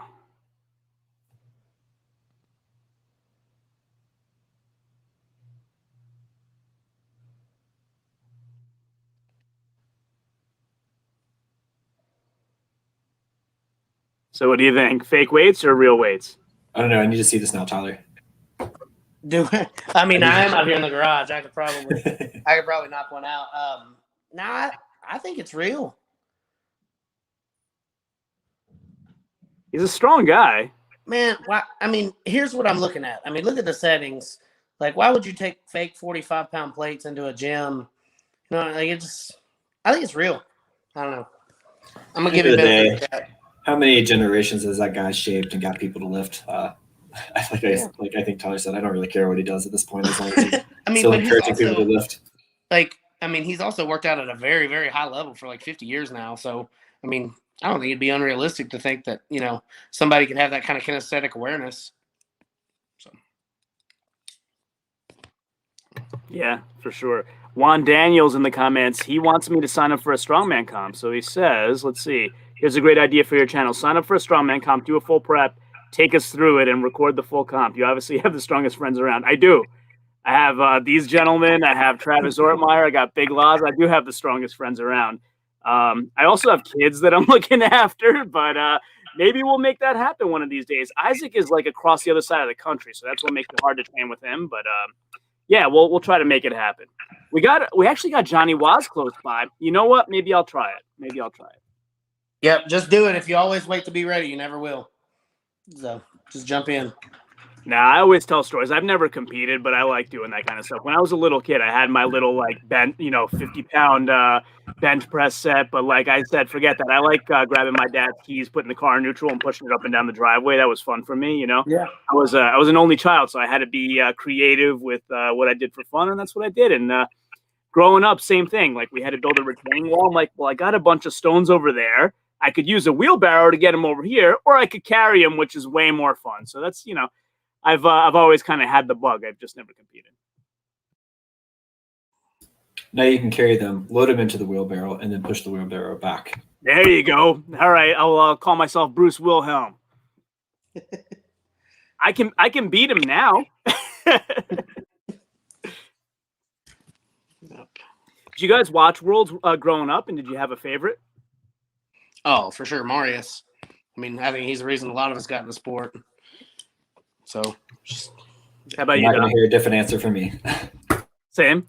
Yeah. Yeah. I mean, just seeing like him as an explosive athlete, and then even though his physique is insane, and his speed and his power is insane, more relatable because he's not, he's what, 6'3", compared to like Shaw and Thor, 6'8", 6'9". Yeah, super relatable.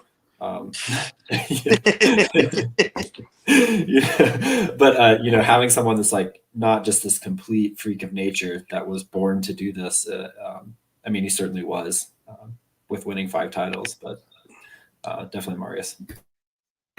Interesting that you both picked the same competitor. My favorite was always Magnus Samuelsson, but yeah, I watched a lot of Marius as well growing up. Isaac, who was your favorite? Honestly, I didn't really watch a ton of strongman growing up until right around like Lawrence Shaw was getting into it. So I started watching him a bit, and then went back and watched all Big Z's stuff. And so I was definitely a Big Z fan from his earliest stuff. I was never a huge fan of Marius. I mean, he was great.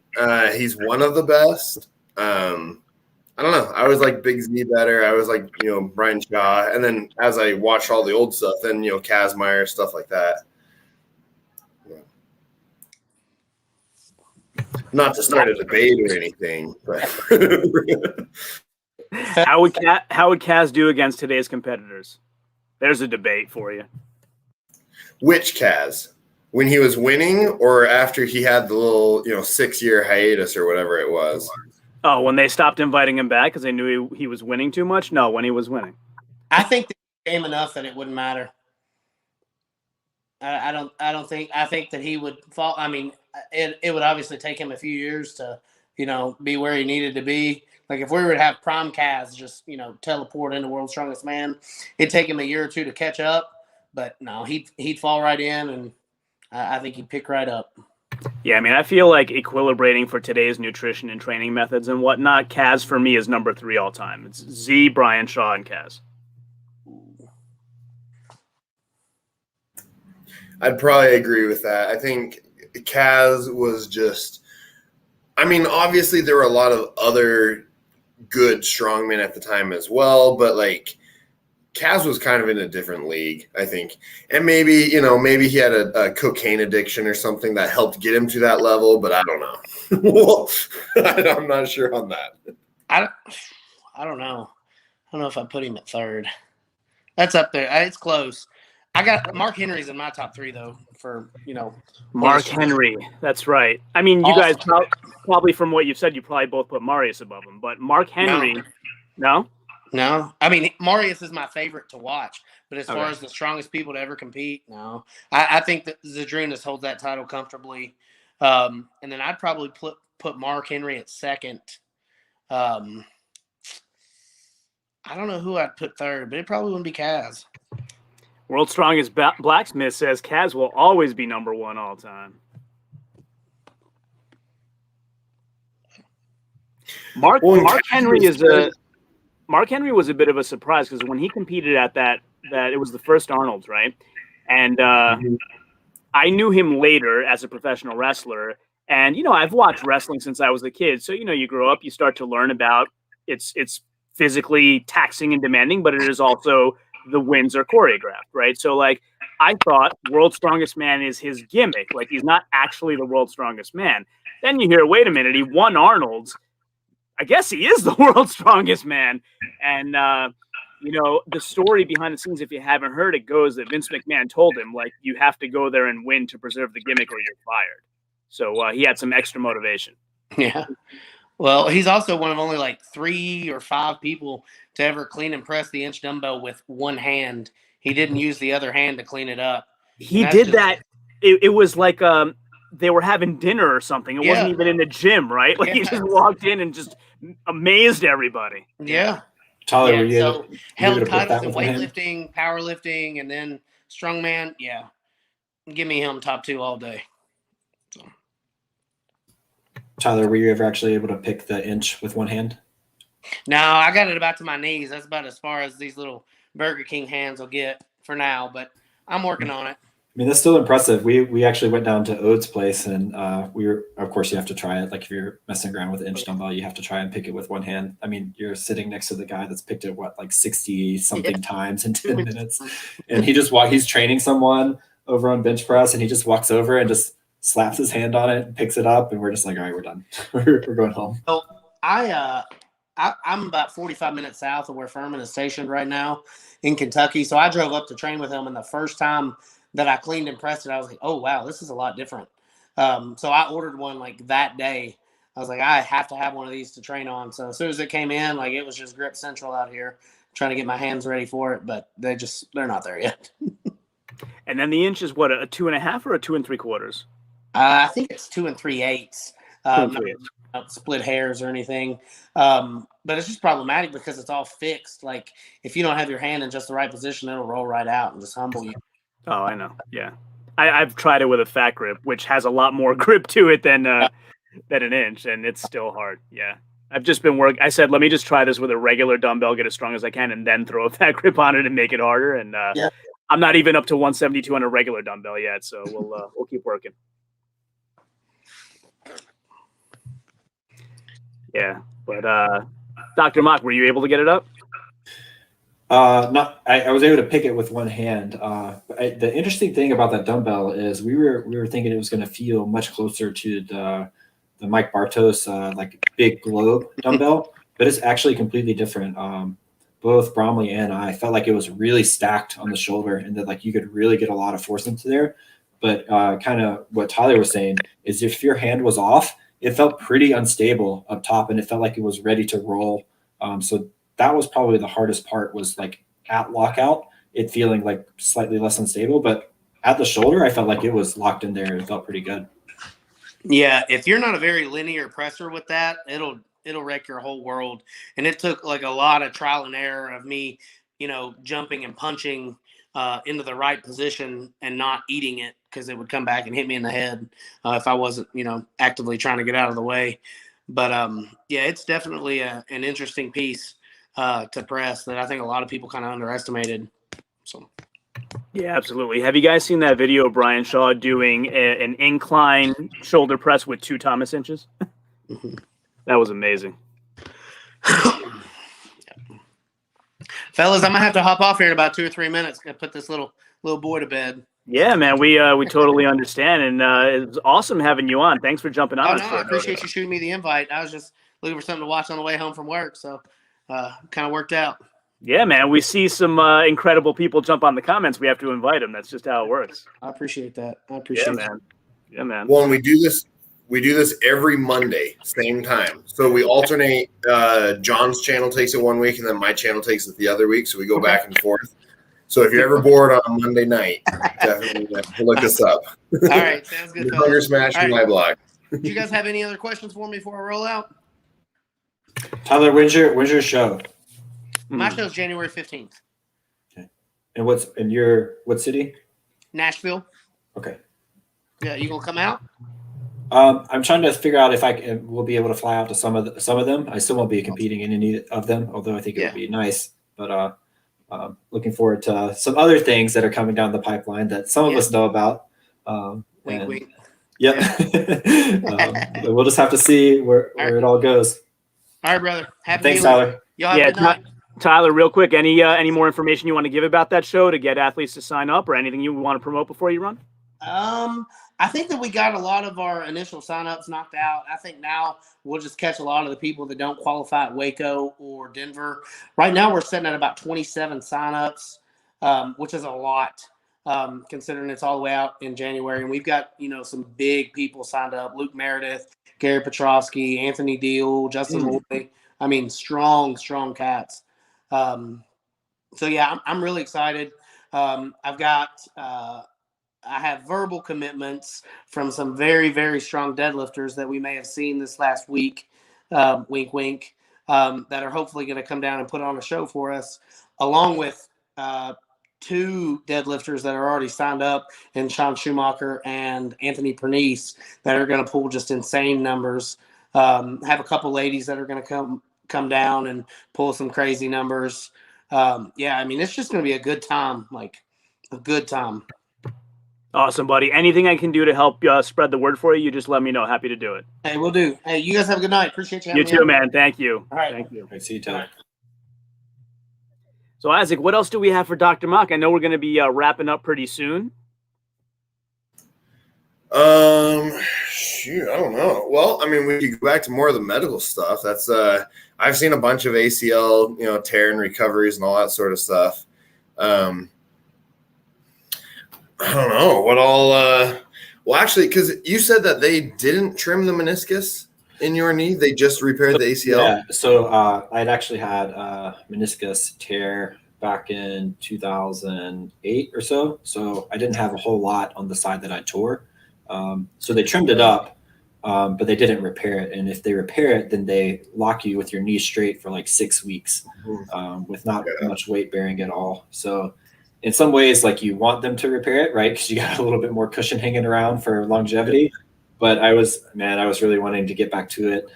So, now like 2 weeks out, I could start like adding some sort of load to it with doing range of motion squats. And now, Right. looking forward to next week, actually being able to move with some weight, which is just more than my body weight. So, is the surgeon still overseeing your rehab, or because because I know you're an MD, but it's not necessarily your specialty. So do they allow you to run your own rehab, or do they still give you guidelines? Yeah. So, this is a tough spot. He does give me guidelines, and I kind of have pushed him a little bit because, I think unless you've got someone at a big institution that's worked with a lot of like essentially football players or stuff like that, they're not used to the kind of forces that we put on our bones. This is like my medical claim to fame right now, is that he told me after the surgery, he's like, yeah, we've almost exclusively gone to plastic screws when we're doing these ACL reconstructions, but we actually had to put metal ones in there because I was terrified it was going to break going into your bones because they're so hard from all the weights you lift. So, there's definitely some unique aspects about what we do and what we want to get back to. We're not trying to get back to like walking or like being able to play with our kids. We're trying to get back to like really pushing the boundaries and competing at a world-class level. So I'm working within his guidelines. And then I have a couple of friends that are in physical therapy that are strongman competitors, and then a really close personal friend that's a physical therapist. And so basically I'm like, all right, these are the protocols that I'm planning on doing based off what I read. Any of this seem unreasonable? And they're like, oh, you're good. So that's where we're going right now. Yeah. Nice. Were they able to did they use a cadaver, or were they able to use your own tissue? Yeah, so I went with a patellar graft. So they actually take a piece of the kneecap in addition to the tendon, and hopefully the bone itself will adhere to the femur bone a little bit better than a tendon that doesn't have good blood supply. So the thought right now is that that's supposed to be the strongest, but it does come with more side effects. Like I will probably never feel the outside of my leg ever again on the skin because you do have to cut a nerve to get there. But I was looking for stability and really being able to just explode into those movements like, the finger fingers when it was caving on me. I never wanted to feel that again. So I just want to not question it at all in terms of how strong it is. So if they're looking at, because you said they're leaving the meniscus right now, but you've already had a meniscus cleanup on both sides. So are you at like a 30% left, or yeah, how much? He didn't say. There's not a lot. I'll tell you that on the medial side, there's not a whole lot that's left there. So I'm feeling some pain on that side. We'll just see how it goes. And again, just kind of progress things and do it. If I'm not tolerating the movement, we'll see what needs to be adjusted to get back to that tolerance. But, resistance training is going to be the answer to pretty much every musculoskeletal injury other than time. So I think we're in the right place and doing the right things. Yeah, no, that's definitely because I messed up both my knees when I was in training with the SEALs. And so I ended up having meniscectomy on both sides, and I tore my MCL on my right knee. And so I had to have all that fixed up. And I think I have like 50% of my meniscus left on my right knee, and I'm down to like 30-ish% on my left knee. And so I was talking to the surgeon afterwards, and he was like, yeah, basically like next time, because there probably will be a next time something like this happens, we're going to have to do a meniscus replacement. And it's one of those things. So we were talking about that and walked through all that sort of stuff and everything. And it doesn't look like a lot of fun. So I was like, well, I'm going to keep these meniscus operating for as long as possible and hopefully just ride it out.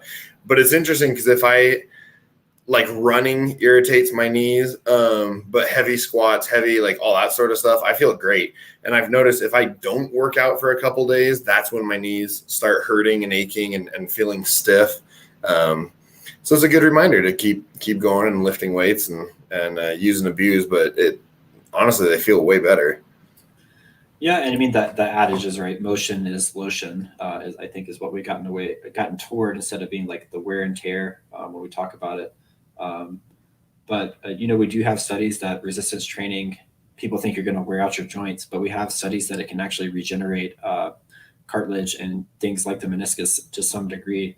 You're not going to go back to 100%, but at the end of the day, right, if you just completely wear out your knee somehow, I forget Vladimir's last name, but right, double knee replacement, and after a double knee replacement, still, squatting 1,200 pounds, setting a world record. So that's what I'm hearing. Get a double knee replacement, get a world record in the squat. They put hydraulics in there or something to give you a boost. Yeah, I know. Because after the surgery and everything, when we were talking about it, and he presented me with the option of basically like, well, we could try doing like a stem cell injection and see if something like that would help. But everything I have is handled by the VA, and they don't want to pay for it. And so I was like, I don't want to shell out 20 grand or whatever it is to do a stem cell injection because I don't have that cash. So maybe I can get a sponsorship at some point and do it that way. Yeah, maybe. This is kind of one of the interesting things too. I mean, like people will take a medicine for like depression or something and it doesn't work. So what do? They try a different medicine, but they go to a physical therapist and it doesn't help them with their problem. And then this immediately the next step is, all right, well, you failed that, just go to surgery. And people don't think well, maybe just try a different physical therapist that has a technique that might work for you. It's we know we're not all going to respond the same, right? You look at compare me and Tyler, right? Tyler is a very explosive athlete, but he's just insanely statically strong. Whereas relative to the other guys, I just am not. So we're going to have different things that we respond to, and that extends all the way to actually dealing with a medical problem and an injury. So physical therapy is not working, exercise is not working. Try something different. That doesn't mean you have to immediately go into surgery and, have your shoulder replaced or something like that. No, I definitely agree with that. I think it was really great because the PT that I ended up working for several years before I decided to go back to school to get my doctorate in physical therapy. He'd been working for over 40 years as a physical therapist. And so he opened his clinic before I was born. So that was kind of an interesting, you're like, oh, wow, you've been here a hot minute. But it was really interesting because he'd been doing it for so long. We would get patients all the time coming from other clinics because they weren't seeing improvements. And then they talk to their friend and they're like, well, you definitely need to go and see Greg. And he was the type of guy where the moment someone would walk in the room, he'd be like, oh, well, this is wrong. Let's work on this. And after 4 or 5 appointments, they're feeling dandy and on their way. Or he'd be, right away be like, well, no, you actually need surgery for this. We're going to send you that way. And so it was really awesome working for someone like that who was so knowledgeable and who had worked in the field for so long. He actually knew what he was doing. But some of the guys coming fresh out of school, nothing against them, but it takes a couple years to establish yourself and actually get good at what you're doing. Yeah. And I think, physical therapy and medicine share this in general is, at any given time, we're 15 to 20 years behind on the research. So there's all of this stuff that's coming out that this surgery is probably not that good for the problem we're treating, or we don't really need to do this specific type of manual therapy to get good outcomes, but we're still doing it because we're trained that way, and there's this lag in the research catching up. So, it's constantly changing. So unless you're someone that's always reading, you can get stuck in an old paradigm and not be doing the best for your patients, or if you're managing your own physical therapy yourself. Yeah, we have an oddball question in the comments, so we're going to take a break from this very informative segment. But what are your thoughts on Cale Beck? I've heard mixed things about him.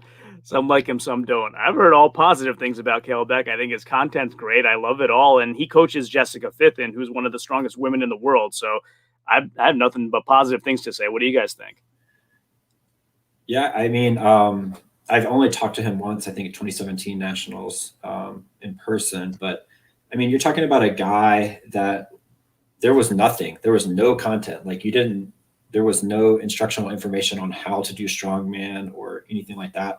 And he built all of that. So the only other person that I can think is in the same boat as far as being in on a boot on the ground in the start is him and Alan Thrall. in terms of their content on YouTube from the start, and really changing a lot of people and giving them a place to go to for resources when, you know, you're 3 hours away from the nearest strongman gym. So I really appreciate what he's done. Yeah. Yeah, I'd agree with that. I've never met him face to face, but I've chatted with him online and stuff a couple different times, and you know, been reading his stuff and watching his videos and everything for a while. And I've never come across anything that I don't really like with him. Some of the things I may not agree with 100%, but I mean, I don't think there's anyone online that I agree with 100%. So that's, you know, that's a moot point, I guess. So, but yeah, I think he's a great guy, and I think what he's doing is fantastic for the sport. Yeah, I totally agree. So I think as we wrap up for the evening, Dr. Mock, we really do appreciate all the time that you've given us this evening. It's quite a lot of time. It's been very entertaining, super informative. I know that I've learned quite a bit. Is there anything you'd like to promote before you go? Yeah, I would just plug Strength League Collective, and you know, they're the ones changing the game that gave us this opportunity with Clash. So check them out. You know, they have training service, but really they're just changing the game for as far as the 231s. I mean, you can follow me on Instagram, Dr._Mock, if you just want to learn about the process that I'm going through for the ACL. I mean, if you're going through an injury, my hope was at some point to kind of create this like exercise compendium of like, hey man, how the heck do I train kegs or like some other load when I can't use my leg but I don't want to be completely deconditioned. So if you ever need to brainstorm about how to work around something, it's not going to be medical advice, but we can come up with some MacGyver way to, you know, keep training and doing the things that we love. Yeah, I would really appreciate that, and I'll send people your way. And for folks that don't know, follow Dr._Mock on IG, Dr. Mock, and he's a great follow, and that's what I'll plug. Awesome. So we do really appreciate all the time you've given us. Anybody who's in the audience who has not yet subscribed, please hit that subscribe button. Please like this stream. And then as soon as we're done, please head over to Hunger Smash Fitness and subscribe to him as well and watch all of his wonderful content as well. So we'll wrap it up for the evening. Thank you for everybody in the audience. Thank you to Dr. Mock and to Tyler, who joined us earlier. And until next time, as always, ciao, homie. Thanks, guys. Take care.